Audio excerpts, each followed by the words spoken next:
पहिल्यांदा सगळ्यांना संधी आहे.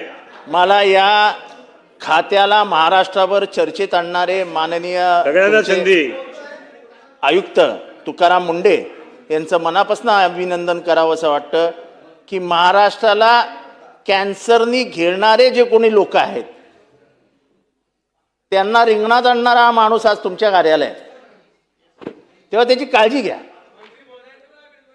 आणि तुमचंही अभिनंदन करतो की तुम्ही अजून त्याच्या बदल्यांसाठी फाईल घेऊन मुंबईला जात नाही. असं म्हणजे आजपर्यंत ते कानावर आलं नाही की तुम्ही मुख्यमंत्र्यांकडे विचारायचा नाना, मग आता प्रॉब्लेम नाही. अध्यक्ष महोदय, लोकांची हात वरती आहे ना. अध्यक्ष महोदय, तुम्हाला माहित नाही ड्रग कंपनीज ज्या मुंडेंमुळे कामाला लागल्या आहेत त्यांनी 250 कोटी रुपये जमा केलेत फक्त मुंडेंची बदली करायची म्हणून. सगळे कामं धंद्याला लागलेत. हे सगळे लॉबीज आहेत. इंटरनॅशनल ड्रग लॉबी कामाला लागली आहे. अध्यक्ष 250 कोटी रुपये तयार केलेत. 250 कोटी रुपये. मला तर वाटतं ह्यांचा राजीनामा पडायचा आहे जर हे जास्त म्हणजे आता मला आतमधल्या काय माहिती आहे पण ते मी याच्यात नाही आणू शकत. अध्यक्ष महोदय, तांदळामध्ये होणारी भेसळ कशात भेसळ होत नाहीये? दुधात होणारी भेसळ, माव्यात होणारी भेसळ. नाही प्रश्न विचारा. अध्यक्ष महोदय, हे सगळं व्हेरिफिकेशन, ह्याचं सगळं व्हेरिफिकेशन करायला, हे सगळं क्वालिटी अनालिसिस करायला यांच्याकडे लॅबच नाही हो साहेब. लॅबच नाही आहेत. झालं ना आता. त्याचे उत्तर झाले ना, एकदा झाले, दोनदा झाले. अध्यक्ष महोदय, लोक सुटतात कसे काय? यांचे अधिकारी पैसे घेतात, जाऊन सांगतात की सेटलमेंट करा, जे काय होईल ते लॅबमधनं रिपोर्ट फेल होईल.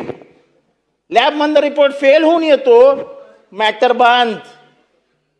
बंद का पैसा मिळता है. अध्यक्ष महोदय, आम्हाला या सभागृहाच्या माध्यमातून महाराष्ट्राला न्याय द्यायचा आहे. अध्यक्ष महोदय, एवढं मोठं डिपार्टमेंट आणि आजपर्यंत भातकळकर साहेबांसारख्या माणसाने. प्रशांत बंब विचारा तुम्ही. आता प्रश्न आम्हाला हे सांगा की संधी देणार नाही. मी प्रश्न विचारणार नाही तर संधी देणार नाही. तुम्ही लॅबोरेटरीज फायनल चांगल्या कधी सुरू करणार ते सांगा. त्या अद्ययावत कधी करणार?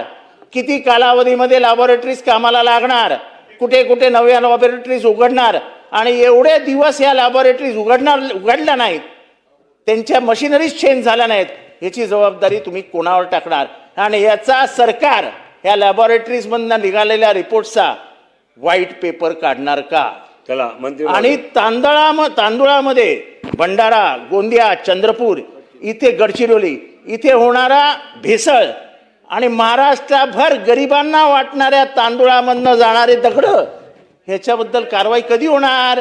एवढा स्पेसिफिक प्रश्न आहे. पण तुम्ही खास करून साहेब आम्हाला तुमच्या लॅबोरेटरीज बद्दल सांगा. झिरवळ साहेब, स्वतःचा खिसा वगैरे व्यवस्थित सांभाळून ठेवा, कापला जाणार आहे. चला. सन्माननीय अध्यक्ष महोदय, सगळ्या सदस्यांना संधी मिळेल. ज्यांनी शेवटपर्यंत आपण सांगतात ते मी वारंवार तेच सांगत आलो. सगळ्यांना देणार. परंतु आता ज्या सगळ्यांना देणार, शेवटपर्यंत थांबा. पुणा, नाशिक आणि नागपूर हे तसं किरकोळ कामं बाकी आहेत. ती 6 महिन्याच्या आत त्या ठिकाणी कंप्लीट केली जातील, कदाचित 3 महिन्याच्या आत. प्रायव्हेटायझेशन मध्ये तुम्ही बसा प्लीज. 22 याच्यात आपण 22 यांचा एमओयू केलेला आहे. त्यांची कार्यवाही लगेच सुरू होईल आणि त्यानंतर यवतमाळ, रायगड, पेन असे ज्या काय आहेत त्याची जागा मिळवण्याच्या संदर्भातली कार्यवाही चालू आहे. चला. मुंडे साहेबांची बदली होणार नाही याच्यासाठी आपण सगळं सभागृह तुमच्या बरोबर आम्ही आहोत.